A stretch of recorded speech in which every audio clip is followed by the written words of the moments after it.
Good මෝනින් ඔක්කොටම අලුත් සතියක ආරම්භයක්. අද සතිය අපි හම්බ වෙනවා පෞගේ සතියද වගේම.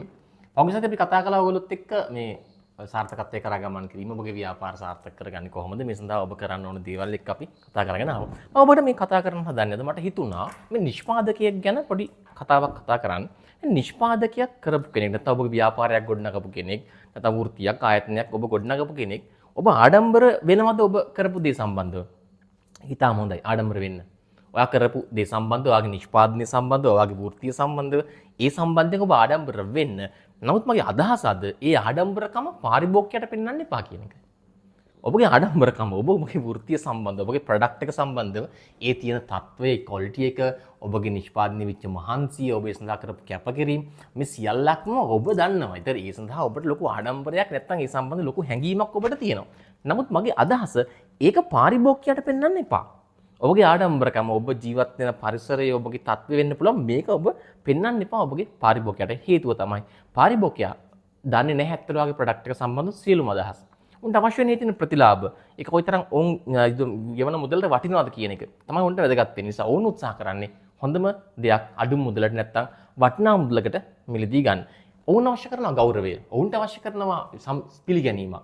ඔවුන්ට අවශ්‍ය කරනවා ඔවුන්ගේ නම සම්බන්ධව ඔවුන් මිලදී ගත්ත භාණ්ඩය සම්බන්ධව ඔවුන්ට ඉතා හොඳ තේවරා ගැනීමක් කළාය කියන පිළිගැනීම ඔහුට ලැබීම ඔහු බලාපොරොත්තු වෙන නිසා ඔබගේ භාණ්ඩය සම්බන්ධව හෝ ඔබගේ වටපිටාව ව්‍යාපාරය තුළ තියෙන ඒ ගෞරවය එමෙතන ආඩම්බරකම නෙමෙයි පෙන්විය යුත්තේ පාරිභෝගිකයාට. පාරිභෝගිකයා තමයි අතිශය වැදගත්ම පුද්ගලයා. අපි මොනවා නිෂ්පාදනය කළත්, අපි මොන ආකාරයෙන් නිෂ්පාදනය කළත්, කවර විදියකින් හැදුවත් මේක ගන්න කෙනෙක් නැත්නම් මේ පාරිභෝගිකයෝ අපෙන් ඈත් වෙනවා. නරඹන්න කෙනෙක් නැත්නම් අපේ චිත්‍රපටය මම සරලව කිව්වොත් අපි මොනක් කැපකිරීම කළත් මේක නරඹන්න කෙනෙක් නැත්නම් අපි හදපු දේ බාර ගන්න කෙනෙක් නැත්නම් අපි අසරණ වෙන එක වෙලාවකදී හේතුව අපේ ප්‍රේක්ෂකාගාරය නැත්නම් අපේ නිෂ්පාදනයේ වටිනාකම දන්නේ අතලොස්සයි ඉන්නේ. ඒක පරිභෝජනය කරන අතලොස්සයි සුළු පිරිසක් පමණයි අපිත් එක්ක රැඳෙන්නේ. විශාල පාරිභෝගිකයන් පිරිසක් අපි ආකර්ෂණය කරගන්න ඕන නම් අපි ඔවුන්ට පෙන්විය යුත්තේ අපේ නිෂ්පාදනය ඔවුන්ට කොතරම් වටිනාකමක් ලබා දෙනවාද යන්න මිස අපේ නිෂ්පාදනය අපිට කොතරම් වටිනාකමක් ලබා දෙනවාද යන්න නොවේ. මම කියන කාරණේ හරියටම තේරුම් ගන්න. අපේ නිෂ්පාදනය අපිට වටිනවා, අපේ ප්‍රොඩක්ට් එක, අපේ ෂොප් එක, අපේ ආයතනය, අපේ රෙස්ටුරන්ට් එක අපිට වටිනවා. ඒක ඕකේ. නමුත් ඒකේ වටිනාකම අපිට ලබා දෙන වටිනාකම නෙමෙයි.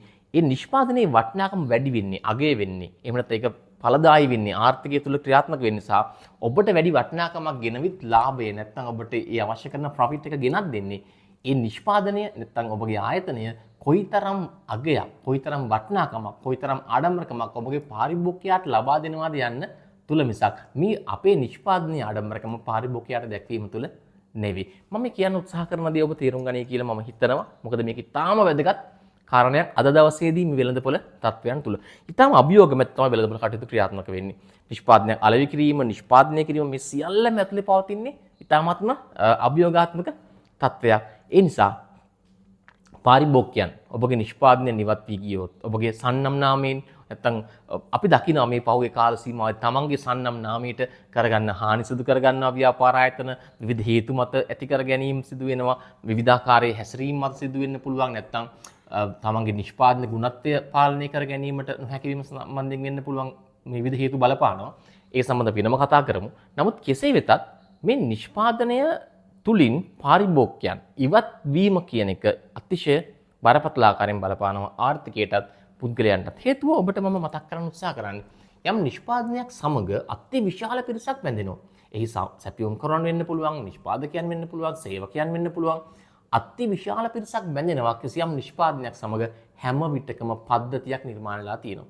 ආර්ථික රටාවක් නිර්මාණය වෙනවා. ආර්ථික දාමයක් නිර්මාණය වෙනවා. මේ සියල්ලේම ආරක්ෂා පවතින්නේ ඔබ කොතරම් දුරට මේ පාරිභෝගිකයන් ඔබගේ නිෂ්පාදනය සමග ඇද්ද බැඳ තබා ගන්නවාද කියන කාරණය මත. නිසා ඔබට සිදු වෙනවා ඔබගේ නිෂ්පාදනය පාරිභෝගිකයන් මත කොතරම් වටිනාකමක් ඇති කරන්නේද යන්න පිළිබඳව ඔවුන්ට ඒත්තු ගන්නවන්න, ඒ සඳහා සැලසුම් සකස් කරන්න, ඒ සඳහා ක්‍රියාත්මක වෙන්න අවශ්‍ය වෙනවා.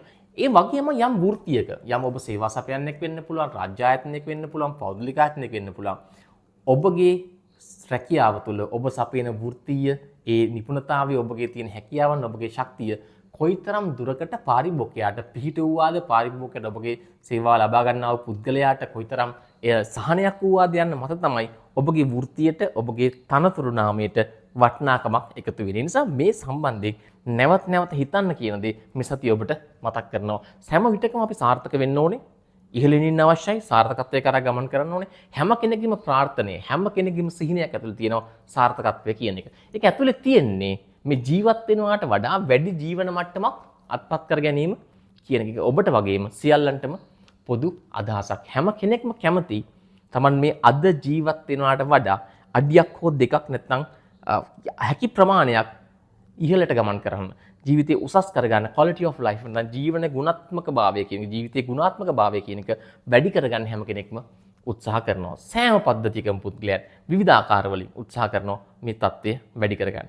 ඔබගේ නිෂ්පාදනය, ඔබගේ සේවාව ඔබට ඔබගේ ජීවන තත්ත්වය උසස් කරලීමට සමත් වන්නේ ඔබගේ පාරිභෝගිකයාට, ඔබගේ සේවාලාභියාගේ ජීවිතය ගුණාත්මක තත්ත්වයෙන් ඉහළට ඔසවන්නට සමත් වුණොත් පමණයි. ඒ නිසා මගේ අද දවසේ මගේ පණිවිඩය තමයි quality of life, ජීවන ගුණත්වය නැත්නම් ජීවිතයේ quality එක ඔබ නිෂ්පාදනයක් අලෙවි කරන්නෙක්, නිෂ්පාදනයක් කරන්නෙක් හෝ වෘත්ති ඕනම තත්ත්වයක නම් ඔබගේ පාරිභෝගිකයා වෙත ඒ වැඩිපුර ලබා දීම තුළ ඔබට ඒ ලබාගත හැකියි කියන දේ තමයි අද මට ඔබට මතක් කරන්න තියෙන්නේ.